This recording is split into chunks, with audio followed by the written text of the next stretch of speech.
বিসমিল্লাহির রহমানির রহিম। আসসালামু আলাইকুম ওয়া রাহমাতুল্লাহ। ভাই সাথীবৃন্দু, আমাদের আলোচ্য বিষয় আজ নামাজ এবং জুমার নামাজ সম্পর্কে, জুমার নামাজের ফজিলত এই সম্পর্কে আলোচনা হইবে ইনশাআল্লাহ। আল্লাহ সুবহানাহু ওয়া তাআলা জুমার 9 নম্বর আয়াতে বলেন, হে ঈমানদারগণ, যখন জুমার দিনে জুমার নামাজের জন্য আজান দেওয়া হয় তখন তোমরা আল্লাহর স্মরণে ধাবিত হও এবং ক্রয় বিক্রয় পরিত্যাগ করো। এই তোমাদের জন্য উত্তম যদি তোমরা উপলব্ধি করো। তো জুমার দিনে আজান হওয়ার সঙ্গে সঙ্গে দুনিয়ার সমস্ত কাজকর্ম সেরে আল্লাহ সুবহানাহু ওয়া তাআলা জিকিরের জন্য অর্থাৎ নামাজের জন্য মসজিদে ছুটে আসতে হবে, নামাজ আদায় করতে হবে। এটাই হচ্ছে আমাদের জন্য উত্তম যদি আমরা উপলব্ধি করি। নামাজ সমাপ্ত হলে তোমরা পৃথিবীতে ছড়িয়ে পড়বে এবং আল্লাহর অনুগ্রহে সন্ধান করবে। নামাজ শেষ হওয়ার পরে জমিনে ছড়িয়ে পড়তে হবে এবং হালাল রিজিকের অনুসন্ধান করতে হবে ও আল্লাহকে অধিক স্মরণ করবে যাতে তোমরা সফলকাম হও। তাহলে আমরা সফলকাম হব। ভাই আজান হওয়ার সঙ্গে সঙ্গে দুনিয়ার সমস্ত কাজকর্ম সেরে আমাদেরকে মসজিদে আসতে হবে, এটাই আল্লাহ সুবহানাহু ওয়া তাআলার হুকুম। এবার আজান শোনার পরেও যদি আমরা মসজিদে না আসি এবং যে কাজটা করব সেই কাজটা কী হয়ে যাবে, আমাদের জন্য হারাম হয়ে যাবে, এটা আমাদের জন্য হারাম। হযরত আবু হুরায়রা রাদিয়াল্লাহু তাআলা আনহু হইতে বর্ণিত আছে যে রাসূলুল্লাহ সাল্লাল্লাহু আলাইহি ওয়াসাল্লাম ইরশাদ করিয়াছেন, যে ব্যক্তি উত্তম রূপে ওযু করে অতঃপর জুমার নামাজের জন্য আসে, খুব মনোযোগ দিয়া খুতবা শুনে এবং খুতবার সময় চুপ থাকে, তাহার এ জুমা হইতে বিগত জুমা পর্যন্ত এবং অতিরিক্ত আরও 3 দিনের গুনাহ মাফ করে দেওয়া হয়। যে ব্যক্তি পাথরের কঙ্করে হাত লাগাইয়াছে অর্থাৎ খুতবার সময় উহা দ্বারা খেলিতে রহিয়াছে অথবা হাত চাটাই বা কাপড় ইত্যাদি লইয়া খেলা করিতে রহিয়াছে, সে অনর্থক কাজ করিয়াছে এবং উহার কারণে জুমার খাস সওয়াব নষ্ট করিয়া দিয়াছে। তাহলে জুমার নামাজে এসে মনোযোগ সহকারে খুতবা শুনতে হবে। এদিক সেদিক তাকানো বা ওয়া নিয়ে খেলা করা যাবে না। অনেকে কি কাপড় নাড়ে, হয়তো মসজিদে হয়তো ওই জানামাজের খুঁটরাই এসবগুলো কি নিষেধ আছে, চুপচাপ খুতবা শুনতে হবে জুমার দিনে। হযরত আবু আইয়ুব আনসারী রাদিয়াল্লাহু তাআলা আনহু বলেন, আমি রাসূলুল্লাহ সাল্লাল্লাহু আলাইহি ওয়াসাল্লামকে এই ইরশাদ করিতে শুনিয়াছি, যে ব্যক্তি জুমার দিন গোসল করে, খুশবু থাকিলে উহা ব্যবহার করে, ভালো কাপড় পরিধান করে এবং তারপর মসজিদে যায়, অতঃপর মসজিদে আসিয়া সময় থাকে তো নফল নামাজ পড়িয়া লয় এবং কাহাকেও কষ্ট দেয় না অর্থাৎ লোকদের ঘাট টপকায়া যায় না, তারপর যখন ইমাম খুতবা দেওয়ার জন্য আসেন তখন হইতে নামাজ শেষ হওয়া পর্যন্ত চুপ থাকে অর্থাৎ কোনো কথাবার্তা না বলে, তবে এই আমল সমূহ এই জুমা হইতে বিগত জুমা পর্যন্ত গুনাহ মাফ হইয়া যাওয়ার কারণ হইয়া যায়। সুবহানাল্লাহ। তাহলে যে ব্যক্তি মসজিদে এসে চুপচাপ বসে খুতবা শুনবে, তার এই জুমা হইতে বিগত জুমা পর্যন্ত মধ্যবর্তী সমস্ত গুনাহ আল্লাহ সুবহানাহু ওয়া তাআলা মাফ করে দিবে।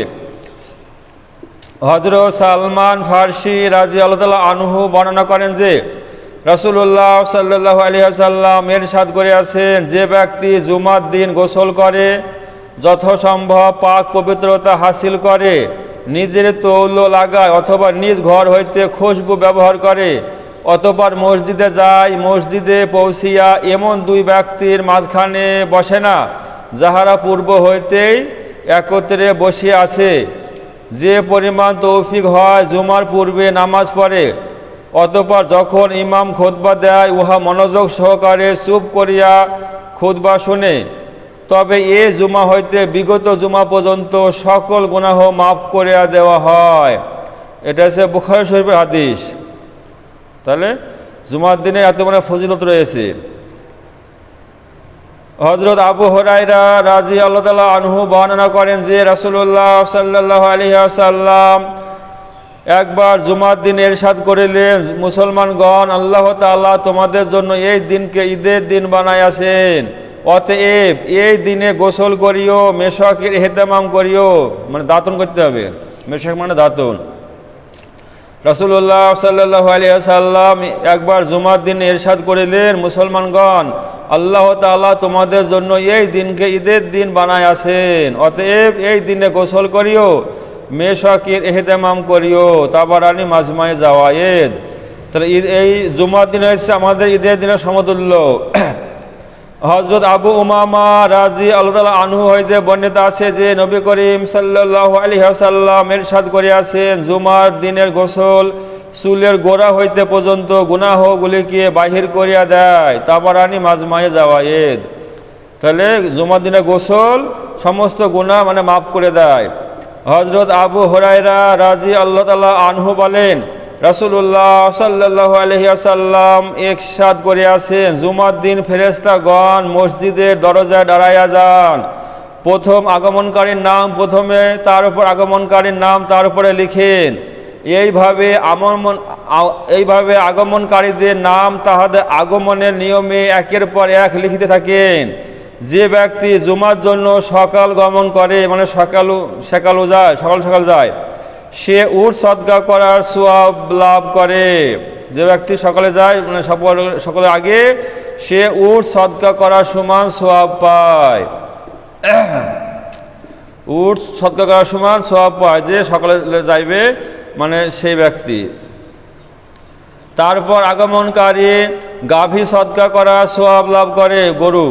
অতঃপর আগমনকারী দুম্বা সদকা, তারপর আগমনকারী মুরগি সদকা ও তারপর আগমনকারী ডিম সদকা করার সওয়াব লাভ করে।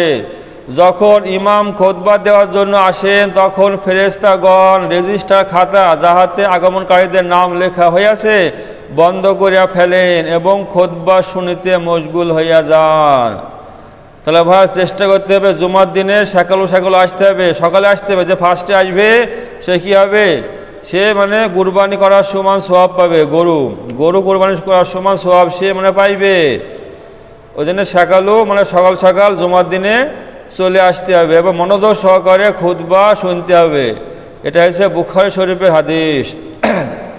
হযরত ইয়াজিদ ইবনে আবু মারআম রহমতুল্লাহ বলেন, আমি জুমার দিনে পায়ে হাঁটিয়া যাইতেছিলাম, এমন সময় হযরত আবাওয়াহ ইবনে রাফি রহমতুল্লাহ এর সহিত আমার সাক্ষাৎ হইল। তিনি বলিতে লাগিলেন, তোমার জন্য সুসংবাদ, কারণ তোমার কদমগুলি আল্লাহর রাস্তায় আছে।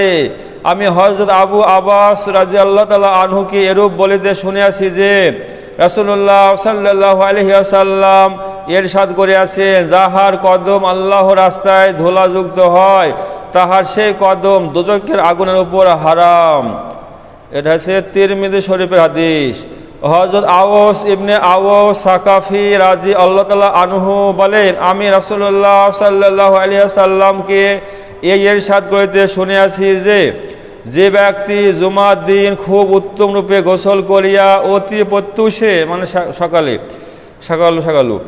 অতি প্রত্যুষে মসজিদে যায়, পায়ে হাঁটিয়া যায়, সোয়ারিতে আহরণ করে না, ইমামের নিকটবর্তী হইয়া বসে এবং মনোযোগ সহকারে খুতবা শ্রবণ করে, মানে শুনে, খুতবার সময় কোনো প্রকার কথা বলে না, সে জুমার জন্য যত কদম হাঁটিয়া আসে, উহার প্রত্যেক কদমের বিনিময়ে 1 বৎসরের রোজার সওয়াব ও 1 বৎসরের রাত্রির ইবাদতের সওয়াব লাভ করে। সুবহানাল্লাহ।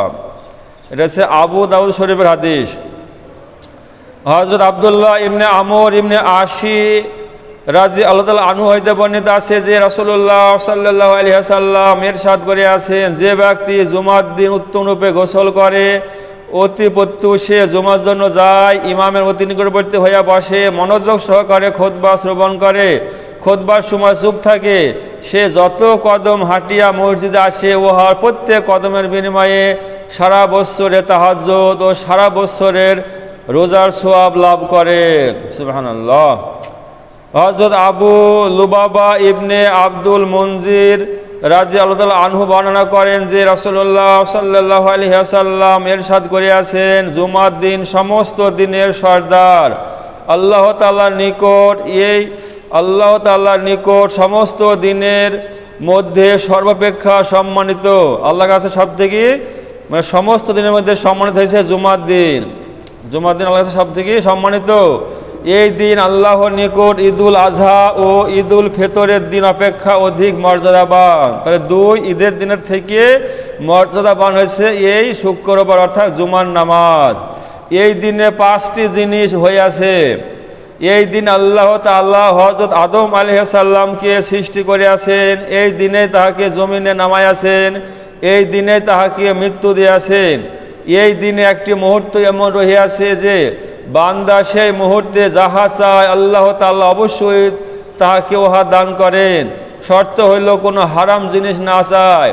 এই দিনে কিয়ামত কায়েম হইবে। সমস্ত নৈকট্যপ্রাপ্ত ফেরেশতাগণ আসমান, জমিন, হাওয়া, বাতাস, সমুদ্র, পাহাড়, পর্বত জুমার দিনকে ভয় করে, কারণ জুমার দিনে কিয়ামত আসিবে। তাহলে পৃথিবী ধ্বংস হইবে এই জুমার দিনে। ওই জন্য সমগ্র সৃষ্টি জগৎ এই জুমার দিনকে মানে ভয় পায়, না জানি আজকে কিয়ামত হবে নাকি, এই মানে আশায় ভয়ে মানে ভয় করে। এটা হচ্ছে ইবনে মাজাহ শরীফ হাদিস পড়া হলো। হযরত আবু হুরায়রা রাজি আল্লাহ তাআলা আনহু হইতে বর্ণিত আছে যে রাসূলুল্লাহ সাল্লাল্লাহু আলাইহি ওয়াসাল্লাম ইরশাদ করিয়াছেন, যে সকল দিনে সূর্য উদয় অস্ত যায় তার মধ্যে জুমার দিন অপেক্ষা কোনো দিন উত্তম নয়। অর্থাৎ জুমার দিন সকল দিন অপেক্ষা উত্তম। মানুষ ও জিন ব্যতীত সকল প্রাণী জুমার দিনকে এই জন্য ভয় করে যে না জানি কিয়ামত কায়েম হয়ে যায়। আজ তো জুমার দিন কিয়ামত কায়েম হয়ে যাবে নাকি, এই ভয়ে সমস্ত সৃষ্টি মানে ভয় করে। হযরত আবু সাঈদ খুদরি ও হযরত আবু হুরায়রা রাজি আল্লাহ তাআলা আনহু হইতে বর্ণিত আছে যে রাসূলুল্লাহ সাল্লাল্লাহু আলাইহি ওয়াসাল্লাম ইরশাদ করিয়াছেন, জুমার দিনে এমন একটা মুহূর্ত রহিয়াছে যে মুসলমান বান্দা সেই মুহূর্তে আল্লাহ তাআলার নিকট যাহা চায় আল্লাহ তাআলা অবশ্যই তাহাকে উহা দান করে দেন, আর সেই মুহূর্ত আসরের পরে হয়।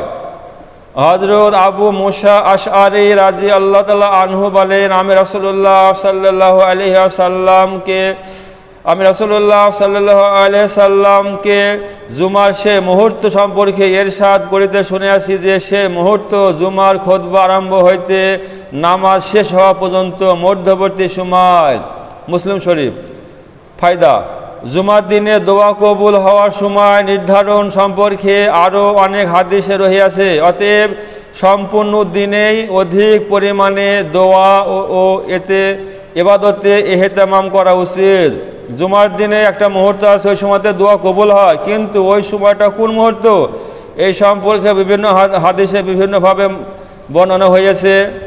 ওই জন্য এই জুমার দিনে সবটাই মানে খাস দিন, উত্তম সময়। এই জন্য বেশি বেশি ইস্তেগফার এবং দোয়া এবং মুহাম্মদ মুস্তাফা সাল্লাল্লাহু আলাইহি সাল্লামের নামে দরুদ পড়া প্রত্যেকের জন্য মানে উচিত। যেমন রমজান মাসে সবে কদর কি আছে, গোপন আছে কিনা, আল্লাহ পাক নির্দিষ্ট করে বলেন হয়তো কবে হবে। অনুরূপভাবে জুমার দিনে যে দোয়া কবুল হওয়ার সময় সম্পর্কেও মানে গোপন আছে। ওই জন্য সারাদিন সব সময়তে বেশি বেশি দোয়া ইস্তেগফার আল্লাহর কাছে কান্নাকাটি করতে হবে। নিজের কৃত মানে কর্মের জন্য, গুনাহের জন্য মাগফিরাত চাইতে হবে এবং কল্যাণের দোয়া চাইতে হবে, নিজের জন্য, নিজের মহল্লার জন্য, আর সমগ্র বিশ্ববাসী উম্মতে মুহাম্মাদের জন্য কল্যাণের দোয়া চাইতে হবে। আল্লাহ সুবহানাহু ওয়া তাআলা আমাদের সকলকে জুমার দিনে জুমার হক আদায় করার তৌফিক দান করুক এবং বেশি থেকে বেশি ইস্তেগফার, তওবা এবং মুহাম্মদ মুস্তাফা সাল্লাল্লাহু আলাইহি ওয়াসাল্লামের উপর দরুদ পড়া তৌফিক দান করুক। আল্লাহুম্মা আমিন।